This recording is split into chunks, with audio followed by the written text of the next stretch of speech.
In order for these Kwikset locks to function properly, the cylinder might need to be adjusted depending on whether or not it's a left-hand or right-hand swing door. And in order to flip the cylinder 180 degrees, you're going to need this handy little tool here.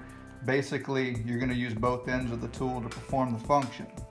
When you disassemble the lock, or when it comes out of the box, this spindle is actually inserted into here, but I thought it would be easier. This is the most challenging part, is removing the spindle. I thought it would be easier to show you what it looks like going back into its place so you can understand how to actually remove it. And there's a retaining tab right here that's on spring tension, and there's a notch on this spindle that the retaining tab catches. As you slide it up this little ramp, it pushes the retaining tab back and then it falls into place. So all that we're going to do here, I'm going to put it back in and you can watch it snap into place. And then in order to take it back out, this rotates. You want to make sure that it's facing straight forward. This tab here is facing straight forward when you first get to it.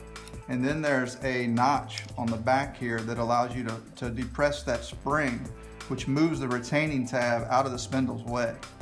So all that we're going to do is push it down,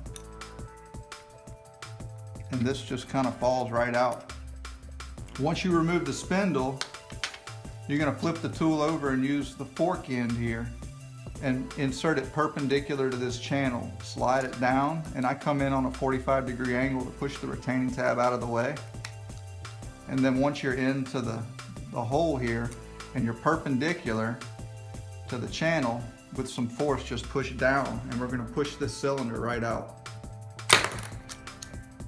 You can remove the fork tool now, rotate the cylinder the way that you need it. So we're going to turn it over 180 degrees, and you can see by these springs here, it's going to grab once I put it back in.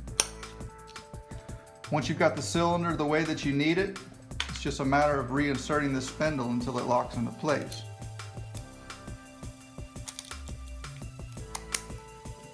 And that's a wrap. You can go ahead and put the lock back together.